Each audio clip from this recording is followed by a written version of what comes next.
নমস্কার। আজকের রান্নাটির নাম শুনেই অবাক হচ্ছেন তো? ভাবছেন নিশ্চয়ই ইলিশ মাছ, তাও আবার নিরামিষ, হয় নাকি কখনো? হতো, তার হাতে হতো। শ্রীমতী কণিকা ভট্টাচার্য, আমার মেজ জেঠিমা। আমরা আদর করে রাখতাম মম্ম। মম্মর মনের মাধুরী আর কল্পনা মিশিয়ে সাধারণ নিরামিষ উপকরণে তৈরি একটি রান্না হয়ে উঠত নিরামিষ ইলিশের ঝোল। মম্মর জীবন একদিকে যেমন ভরেছিল কাব্যে, কবিতায়, গল্পে, গানে, অন্যদিকে তেমনই নিপুণতায়। সে নিপুণতা ছড়িয়ে পড়ত সকল বিষয়ে। মম্ম ছিল অতি বিখ্যাত পরিবারের মেয়ে। পূর্ববঙ্গের যশোর থেকে যখন কলকাতায় চলে আসেন, তখন তারা প্রথম বাস করেন কর্নওয়ালিস স্ট্রিটে। তারপর সেখান থেকে সরে যান পাইকপাড়ায়। সেই পাইকপাড়ার মামাবাড়িতে আমি গেছিও কয়েকবার। তখনকার দিনের বিশাল যৌথ পরিবার, সব ভাই বোনেরা একসাথে বড় হয়েছেন, জানি আপন একেবারে। মম্মর পরিবার ছিল অতি বিদ্বান, ছিলেন বানেশ্বর কবিরাজের মতো বিখ্যাত মানুষ, ছিলেন মহাদেব বেদান্ত ভূষণ। এরা তখনকার দিনের এত নামকরা যে বলবার নয়। সেই পরিমণ্ডলে বেড়ে উঠেছিল মম্ম।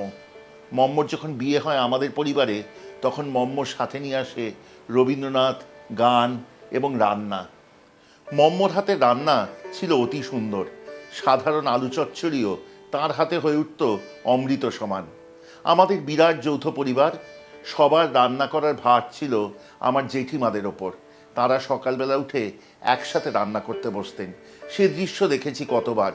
তবে এ বোধহয় আমাদের পরিবারে কেবল নয়, তখনকার দিনে ঘরে ঘরে দৃশ্য দেখা যেত। মম্ম মজা করে এই রান্নার নাম দিয়েছিল নিরামিষ ইলিশের ঝোল। সবাই মজা পেত শুনে আর খেত চেটে পুটে।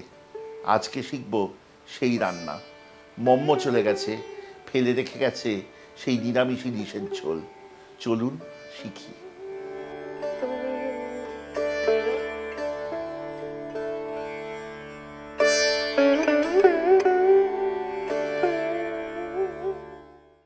উপকরণ তো দেখলেন, কিন্তু নিরামিষ ইলিশের ঝোলে ইলিশ কই? এই রান্না কিন্তু সত্যি বিশুদ্ধ নিরামিষ রান্না। এর মূল উপকরণ বেগুন। তাহলে কেন এমন নাম? কারণ এই রান্নার সাথে পদ্ধতিগত অদ্ভুত মিল আছে ইলিশ মাছের তেল ঝোল। দেখতেও দুটি রান্না অনেকটি কাছাকাছি। রান্নার শুরুতে একটি বাটিতে নিয়ে নিন 1 চা চামচ হলুদ, 1.5 চা চামচ কাশ্মীরি লঙ্কার গুঁড়ো এবং 1 চা চামচ শুকনো লঙ্কার গুঁড়ো। খানিকটা জল দিয়ে ভালো করে গুলে রাখুন।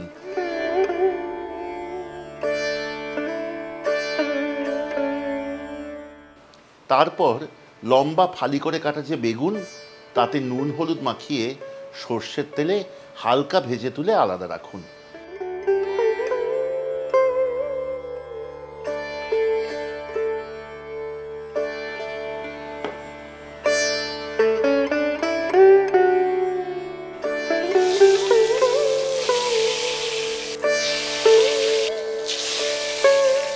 গরম সর্ষের তেলে পড়ে গিয়েছে এত বড় গাদা পেটি শুদ্ধ ইলিশ মাছের টুকরো।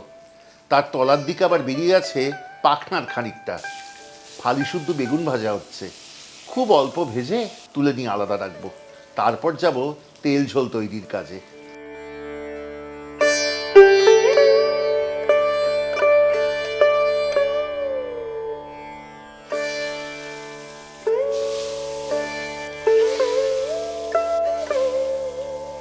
আপনারা নিশ্চয়ই খেয়াল করেছেন যে প্রত্যেকটি বেগুনের টুকরো তেলে দেবার সময় আমি খোসার দিকটি তেলে দিয়েছি। এখানে দিয়ে আপনাদের একটি টোটকা, আগেও বলেছি বোধহয়। বেগুন ভাজবার সময় খুব বেশি তেল টানে। যারা একটু তেল সম্বন্ধে সচেতন, একটু কম তেল খেতে চান, তারা বেগুন সবসময় এইভাবে ভাজবেন। তাহলে দেখবেন তেল অনেক কম টানবে এবং বেগুনও সুন্দর ভাজা হবে।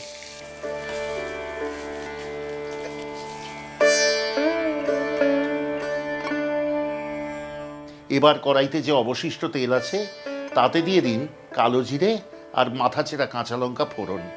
যখন ফোড়নের সুগন্ধ বেরোবে, তখন তাতে দিয়ে দিন আগে থেকে গুলে রাখা শুকনো লঙ্কার গুঁড়ো, লাল লঙ্কার গুঁড়ো মানে কাশ্মীরি লঙ্কার গুঁড়ো এবং হলুদ। ভালো করে কষান।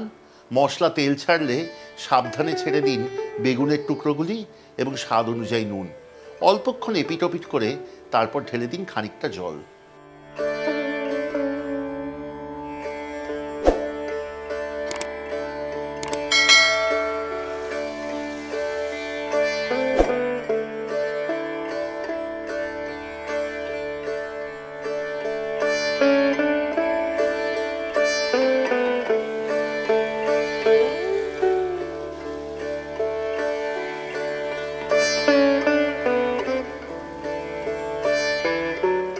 জল দেবার পরেই রান্নাটিতে যোগ করুন স্বাদ অনুযায়ী নুন। এবার রান্নাটি ফুটে উঠবার অপেক্ষা, তারপর শেষ করব। তবে শেষ করব কিভাবে তাই নিয়ে কিন্তু আমার পরিবারের মধ্যে একটু বিতর্ক আছে। একদল বলে স্পষ্ট দেখেছি এই রান্নায় আর কিচ্ছু দিত না, শুধু নামিয়ে নিত, যদি তেল কম লাগতো তাহলে একটু কাঁচা তেল দিত। অন্য দল বলে না না, একদমই নয়, মেজদিকে আমি স্পষ্ট দেখেছি, নিজের মনে আছে, দুধ তার মধ্যে একটুখানি ময়দা গুলে সেটা দিত, ভালো করে মিশিয়ে নিয়ে যখন তেল ভেসে উঠত তখন নামাতো। আমি আজকে একটু দুধ দেব, তবে আপনি যেটা ইচ্ছা সেটা করতে পারেন। এই রান্নায় কিন্তু অনেকখানি তেল আছে, তাই নতুন করে আর কাঁচা তেল দেওয়ার প্রয়োজন নেই। প্রস্তুত হবে মম্ম স্মৃতিমাখা সেই নিরামিষ ইলিশের তেল ঝোল। এই রান্না কিন্তু পরিবেশন করবেন গরম ভাতের সাথে।